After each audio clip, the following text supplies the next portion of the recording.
Bismillahirrahmanirrahim. Assalamualaikum warahmatullahi wabarakatuh. Perkenalkan, nama saya Siti Epa Maspupa dan juga rekan saya Ilham Ahmad Fauzan.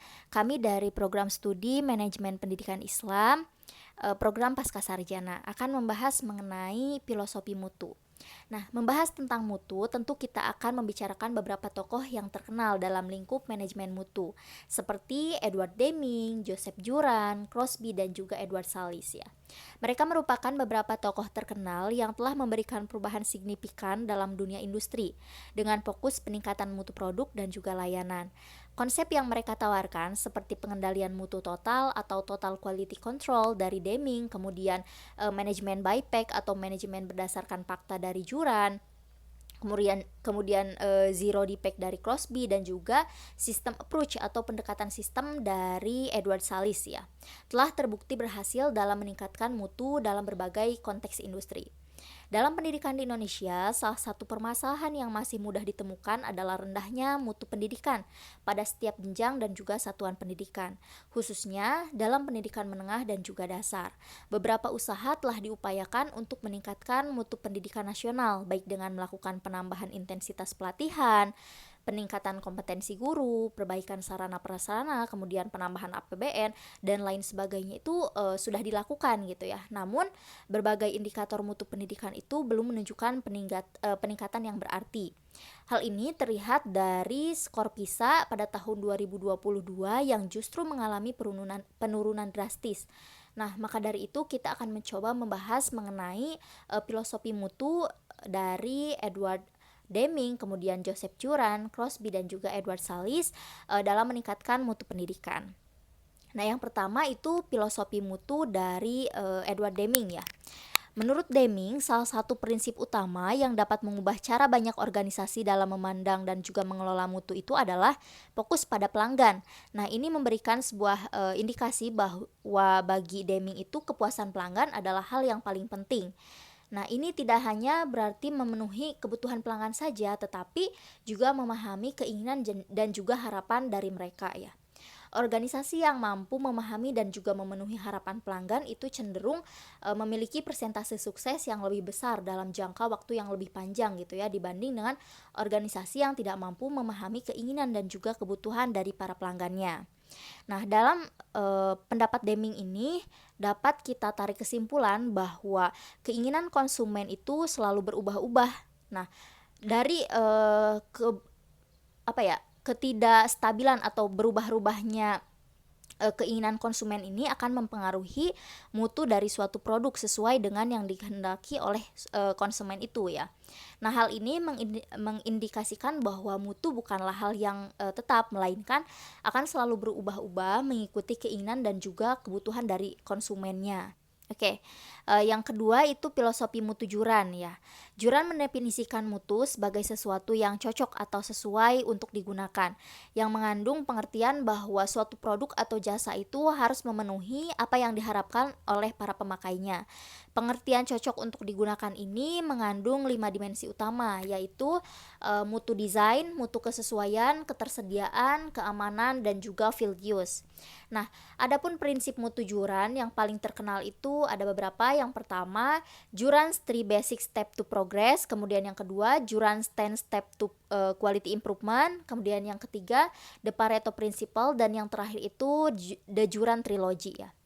Nah, selain itu juga Juran mengembangkan konsep managing business proses quality yang merupakan suatu teknik untuk melaksanakan penyempurnaan mutu secara fungsional silang. Nah, adapun yang pertama kita akan bahas mengenai Juran's 3 step to progress.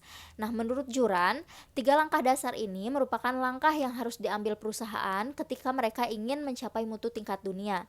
Nah, adapun ketiga langkah itu, yang pertama, mencapai perbaikan terstruktur atas dasar kesinambungan yang dikombinasikan dengan dedikasi dan juga keadaan yang mendesak.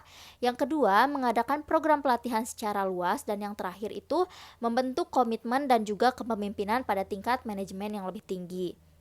Nah, adapun yang kedua itu ada Juran's 10 step to quality improvement ya. 10 langkah untuk memperbaiki mutu. Menurut Juran itu, yang pertama, itu membentuk kesadaran terhadap kebutuhan akan perbaikan dan juga peluang untuk melaksanakan perbaikan. Nah, yang kedua, menetapkan tujuan perbaikan.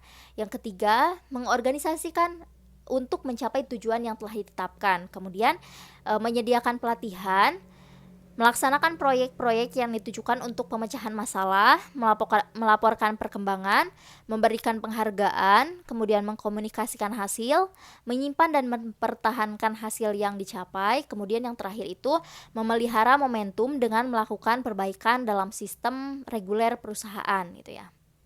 Kemudian yang ketiga ada The Pareto Principle ya.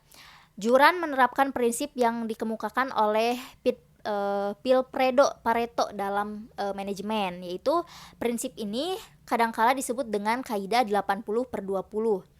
Nah, adapun bunyinya itu 18% of the trouble comes from 20% of the problems ya.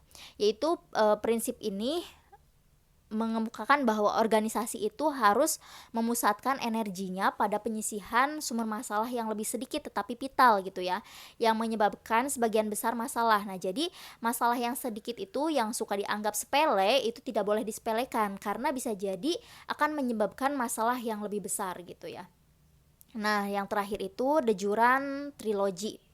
Nah, The Juran Trilogy ini merupakan ringkasan dari ketiga fungsi manajerial yang utama. Nah, pandangan Juran terhadap fungsi-fungsi ini seperti yang pertama, perencanaan mutu. Nah, perencanaan mutu ini meliputi pengembangan produk, kemudian sistem, kemudian proses yang dibutuhkan dalam memenuhi dan juga melampaui harapan dari para pelanggan ya. Adapun langkah-langkah yang bisa dilakukannya itu yang pertama, menentukan siapa yang akan menjadi pelanggannya. Kemudian yang kedua, mengidentifikasi kebutuhan dari para pelanggan yang tadi ya. Kemudian yang ketiga, mengembangkan produk dengan keunggulan ya atau keistimewaan yang dapat memenuhi kebutuhan dari para pelanggan. Kemudian yang keempat itu mengembangkan sistem dan juga proses yang memungkinkan organisasi untuk menghasilkan keunggulan dari produk tersebut gitu ya. Dan yang terakhir menyebarkan rencana kepada level yang lebih operasional gitu ya. Jadi tidak hanya rencana tapi pada tahap pengoperasiannya juga gitu ya. Kemudian yang kedua ada pengendalian mutu. Nah, pengendalian mutu ini meliputi beberapa langkah. Yang pertama, menilai kinerja mutu aktual gitu ya. Yang kedua, membandingkan kinerja dengan tujuan yang sudah ditetapkan sejak awal. Kemudian yang terakhir, bertindak berdasarkan perbedaan antara kinerja dan juga tujuan. Apakah sesuai antara yang dilakukan dan juga tujuan yang sudah ditetapkan di awal atau tidak gitu ya. Kemudian yang ketiga ada perbaikan mutu. Nah, perbaikan mutu ini harus dilakukan secara ongoing dan juga terus-menerus gitu ya.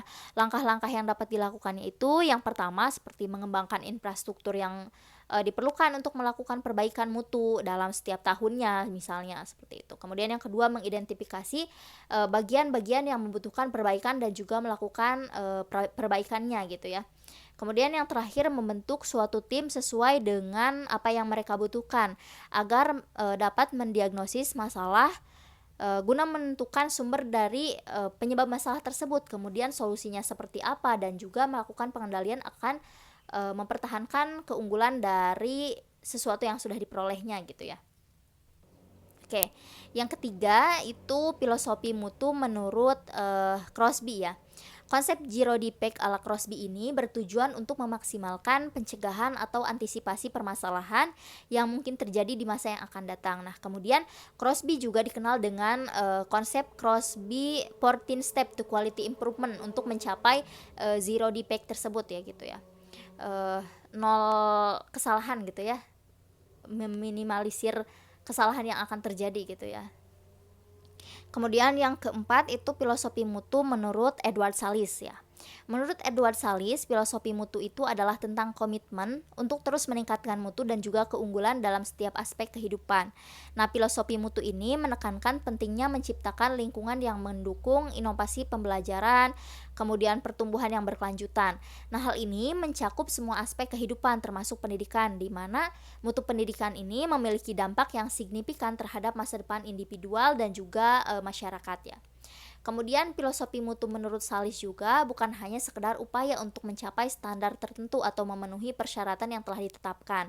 Akan tetapi lebih merupakan sebuah sikap ataupun komitmen untuk selalu mencari cara untuk melakukan hal-hal yang lebih baik. Nah, ini berarti tidak hanya fokus pada hasil akhir tetapi juga pada proses dan juga praktek yang digunakan untuk mencapai hasil tersebut.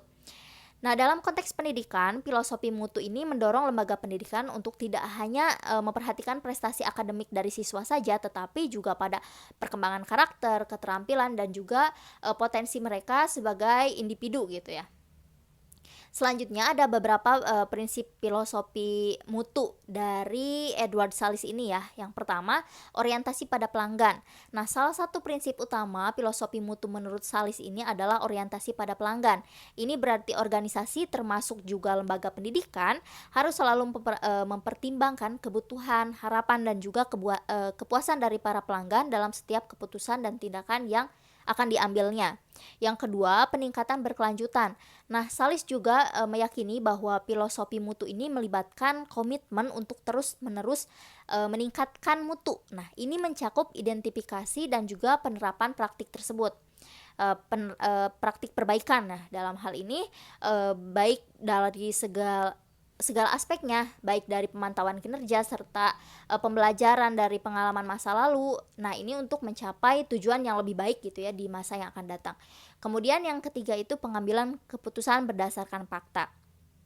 Nah, filosofi mutu juga menekankan pentingnya pengambilan keputusan yang didasarkan pada data dan juga fakta yang relevan gitu ya. Salis menekankan perlunya mengumpulkan, kemudian menganalisis dan juga menggunakan informasi yang akurat untuk memastikan keputusan yang efektif dan juga efisien. Dan yang terakhir, keterlibatan semua pihak. Nah, Salis memandang bahwa keterlibatan semua pihak ini termasuk siswa, guru, kemudian orang tua dan juga staf tenaga kependidikan itu sangat penting dalam mencapai mutu yang lebih tinggi. Kemudian kolaborasi dan juga komunikasi yang baik antara semua pemangku kepentingan ini dapat meningkatkan efektivitas dan juga efisiensi dari organisasi atau lembaga pendidikan seperti itu. Mungkin materi yang saya sampaikan cukup sekian, kurang dan lebihnya mohon maaf. Hasbunallahu wa ni'mal wakil. Wassalamualaikum warahmatullahi wabarakatuh.